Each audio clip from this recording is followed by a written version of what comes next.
All right, for those of you all that like to have someone go over the notes today, this video serves as me going over the notes. We're looking at the introduction to economic systems today. So our daily essential question is, what key economic questions must every society answer? What basic economic goals do societies have? And what type of economic systems exist today? All of these things are really, really important, and all of them will be on the test. Okay, so since this is a video, if I go too fast or too slow, you know that you can pause and stop and everything that you need to get adjusted. The first thing that we're looking at is, what is an economic system? An economic system is the method used by a society to produce and distribute goods and services. So we're really looking at, how do countries and governments produce and distribute goods? Do individuals produce and distribute those goods? Do governments produce and distribute those goods? Or do we have a combination of the two? That is what determines what type of economic system a country has.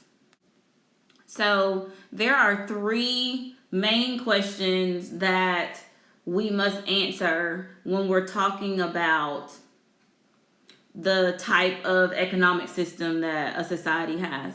The first one is, what goods and services should be produced? So going back to that first day of notes, should we produce guns or should we produce butter? Remember that guns are military goods and butter is everything else.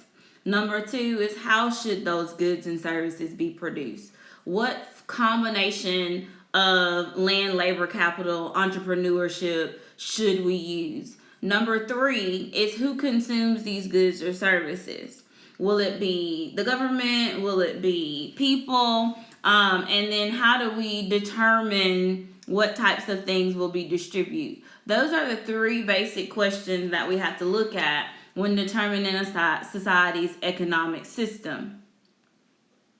And it's going to be really important that you know those three questions. Those three questions are on the test, on the quiz, multiple times in various different ways. So again, those three questions: who gets what's produced, how do we produce it, and what gets produced. So if you look at this chart here, it shows you that we are using some type of combination of the resources, the natural resources, the factors of production. How do they go to producers? Who are the producers? And then how do we distribute that to households? And every society has some type of system or mechanism that transforms their resources into useful goods and services. The next thing that we need to look at is the types of economic systems. Remember that an economic system is just the method used by a society to produce and distribute goods and services. The first type is a traditional economy. These economies rely on habit, custom, or ritual to decide what to produce, how to produce it, and whom to distribute it.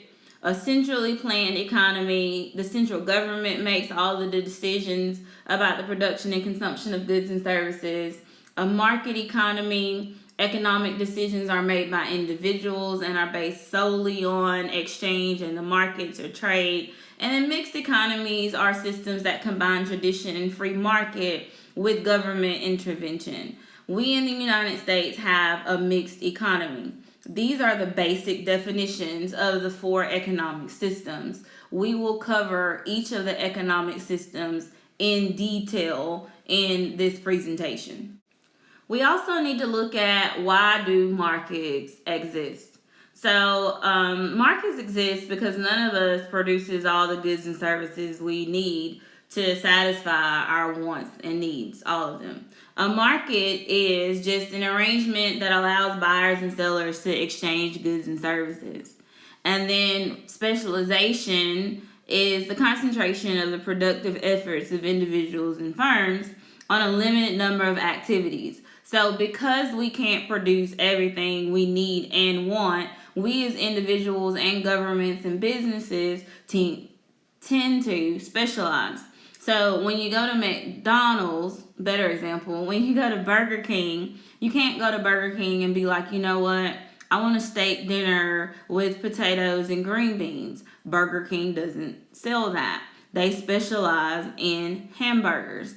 You can't go to Apple and say, I want a car. Apple specializes in electronic devices. So we all have some level of specialization in our individual lives and societies. Next, we're going to look at the economic systems in more detail. The first type of economic system is a traditional system. Remember, going back, the traditional system relies on habit, custom, or ritual to decide what to produce, how to produce it, and who to distribute it. Those are the three basic economic questions. Most traditional societies are small. They're going to be your agricultural and hunting type of societies. They're often found in rural, underdeveloped countries or parts of countries like the Pygmies of the Congo, Eskimo and Indian tribes. Hallmarks of traditional economies: customs govern their economic decisions. They do what they've always done. Farming, hunting, gathering are done the same way as grandfathers, great-grandfathers, great-grandmothers have done. They rely on tradition. Economic activities are centered around the family or ethnic unit. Men and women are given different specific economic roles and tasks, specific gender roles. There are advantages of this type of economy. Advantages: people have specific roles. There's security in the way that things are done. You already know what you're going to grow up and do. You're going to do what your dad did. You're going to do what your mom did. Disadvantages of this type of society: technology isn't used. It's difficult to improve, and there's a low standard of living. The next type of economy that we'll do in more detail is a free market economy. In a free market economy, households, businesses use markets to exchange money and products. Those households own the factors of production and they consume goods and services. So you can see from the chart over here on the right, there is a physical flow of goods and services, and money flows between households and firms. In a free market economy, there is no government intervention. The market controls supply and demand, what's charged, what sells, what doesn't sell. So a company, if they're selling something and no one's buying it, the market is going to tell them that they need to no longer make that product. If they're selling something and a lot of people are buying it, it's going to tell them that they need to raise the product price, or that they can raise the product price. Again, the decisions are made according to the law of supply and demand. Now, there are advantages to market economies. Competition to have the best products and services. Efficiency encourages growth, wide variety of economic freedom. If I know that as a producer I can make as much money as I want to, there's advantage for me to come out with new and updated goods and services. Use technology, do the best thing, be the Steve Jobs, be the Mike Bezos of the world, because I'm going to get money from that. So it encourages growth. There are a wide variety of products. Think about when you go on the toilet tissue aisle. How many brands of toilet tissue are there?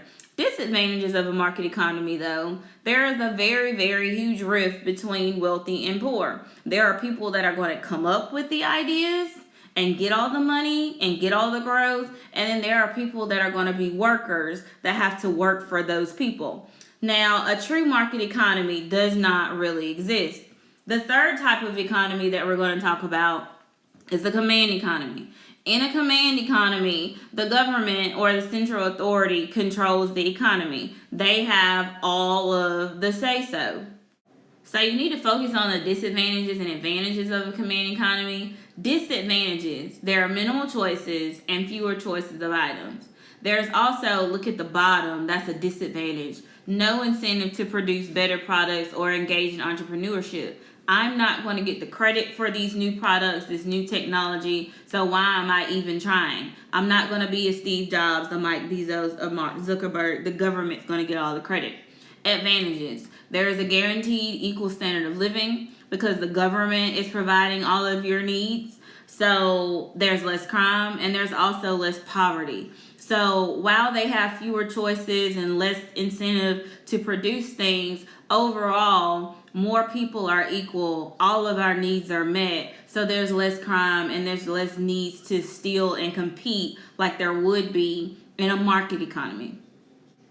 Some other problems in centrally planned economy: performances fall short of set ideals. It doesn't meet all of the consumers' needs and wants, even though the government says they're providing the basic needs. There are little individual incentives to work hard. Therefore, there is a lack of improvement. Nobody's looking at new technology and better ways to do things. We have an inexpensive and inflexible government structure that's needed to manage the system. Think back to the Soviet Union, Cuba, Venezuela, those types of things. And there's also a sacrifice of individual freedoms to pursue societal goals. So because you can't go out there and create your own products and become wealthy and have new technology, you are limited in what you can do for the government. Alright guys, that's it for the introduction to economic systems. If you guys have any questions, just send me a message on Schoology. When we come back, we'll talk about mixed market economies more, and then I'll introduce the project for this unit. It's called the Mixed Economies Project.